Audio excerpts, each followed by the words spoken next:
Hello everybody, welcome back to the channel. I am frankly FM84. A big thank you for coming back and joining me on another video right here on the YouTube channel. So in yesterday's episode we had gone through the winter transfer window. We mourned the loss of Benjamin Šeško to Bayern Munich, but it didn't dampen the spirits. We were commanding the Bundesliga by 16 points. We'd also got through to the Champions League knockout phase. Today's episode, we are at the 1st of June 2024. That means we have another season in the books, and we're going to show you exactly how we have got on. Normally we would start and kick off with transfers, but as I said, we're at the end of the season, so there is nothing to hold us back from going straight to the competitions tab. As usual, we will go into the competitions. We'll then show you how the club state is, go and check the schedule, how we got to where we were, finally round off with our squad and where we need to improve for the season going forward. So let's not waste any more time. Let's look at the competitions tab. So you can see we have won the Bundesliga again.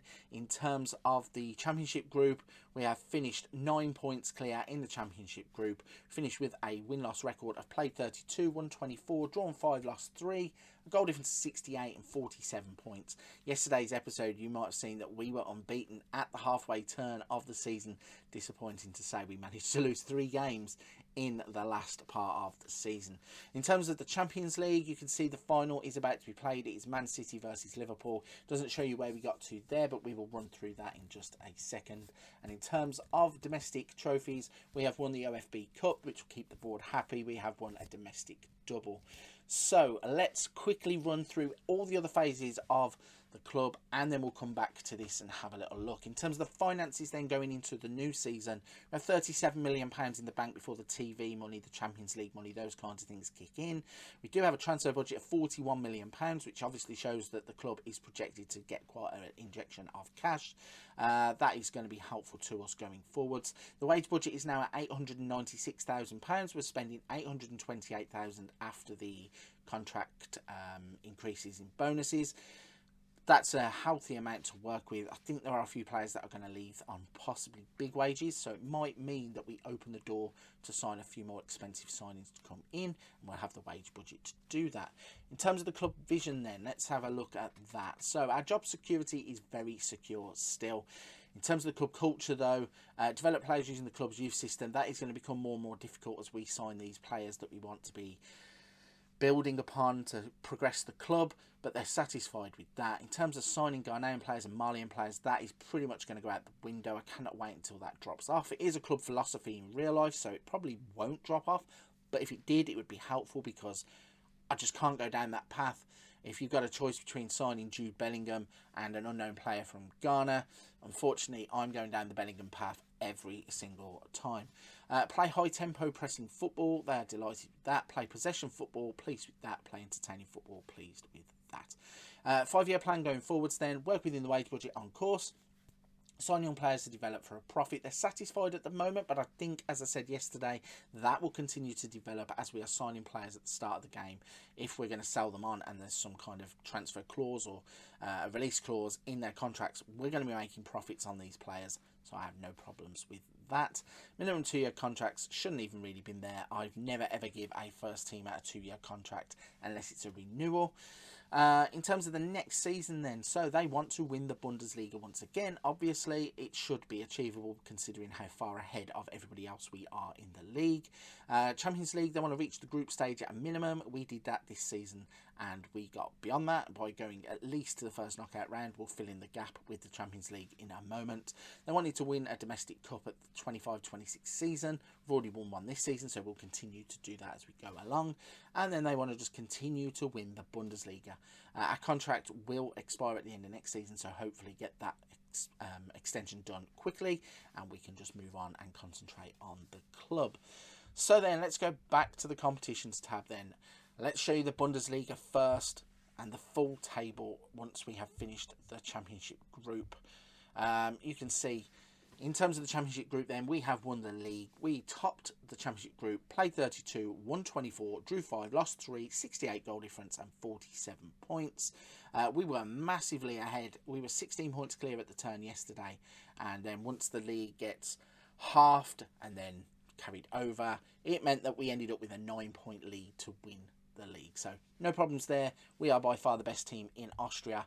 Let's look at some player stats then. So yesterday, as I said, we lost Benjamin Šeško. We were hoping that a player could come in and start scoring the goals that he had. Didn't really work out that way. That we had the 3 players that were working kind of on rotation. The assistant reckoned that Leonardo was the best up top. I thought Dane Scarlett should be. It turns out that Benjamin Šeško still scored 14 goals in the league. Noah Okafor did get to 14. Shirky got to 13. Gilmour got to 11. And Sevold got 9. So sharing the goals out, it's not really an issue that Šeško has gone. But in terms of like-for-like strikers, I think it's a big season next season to see who's going to step into those shoes, see if anybody can surpass 14 goals in the first half of the season. Because if you look at it, he scored 14 goals from 14 appearances, so he was on goal a game. Most assists, Noah Okafor, most consistent player in the team. I think he got 12 assists from 25 appearances. He was a star. Rayan Shirky got 8 assists from 21 appearances, and Billy Gilmour got 8 from 26. In terms of most shots, Karim Onisiwo got the most there with 109. Noah Okafor with 75 is the only player for us. Okafor getting the most man of the match awards, followed by Rayan Shirky with 5. We have Omar Soleil there on 4 also. Most key passes, Billy Gilmour is really coming to the fore now in the save. 111 key passes, 8 assists from 26 appearances. Noah Okafor, Rayan Shirky also make that list. In terms of most tackles won, Felix Sevold, 104. We do not have a player on that list, which is shocking. I thought that Soleil would be a lock for that list. Obviously not. In terms of most dribbles made, Butka is on the list. He leads the way with 98, but we don't have any players ourselves. Most clean sheets was 3 players. Joe Bursick 15, Tino Casali with 15, and Paul Gartler with 15. Yeah, when you look at how many appearances those goalkeepers had, so Bursick 29, the other 2 goalkeepers actually had the full season of 32. Fewest goals conceded, Joe Bursick with only 18, which shows just how good our defence really is. Expected goals, nobody on there. Penalties, Dane Scarlett 2 from 2, so taking over the role now as penalty taker. Cross completion, Isaac Johansson with 42%. Team goals, Bursick and Gilmour. Goals per 90 minutes still led the way was Benjamin Šeško. Games won, Bursick and Okafor 24 and 23. XG per 90 minutes, Benjamin Šeško with 0.62, and yellow cards, Bernardo getting himself 11 yellow cards. So that is pretty much how the Bundesliga played out. We guessed that it would go that way. We are by far the best team in the league, and we proved it by absolutely crushing. Let's have a look at the Champions League. Let's fill in some of those gaps. So you knew already we were at the first knockout phase. We blew past Bayer Leverkusen. We won 7-1 on aggregate for that. In terms of the quarterfinals, we came up against Bayern Munich, Benjamin Šeško's new club. We beat them 3-2 on aggregate.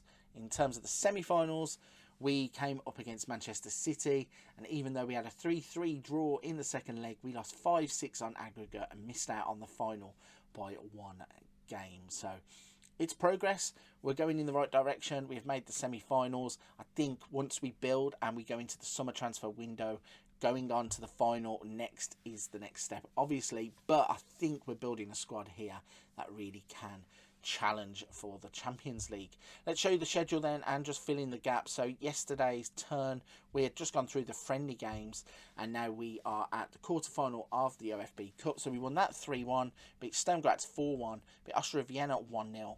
We beat Bayer Leverkusen 5-2 in the first leg of the Champions League knockout first round away from home. We then beat, we drew 2-2 with Admira Wacker Modelling. Jeez, get my train of thought going.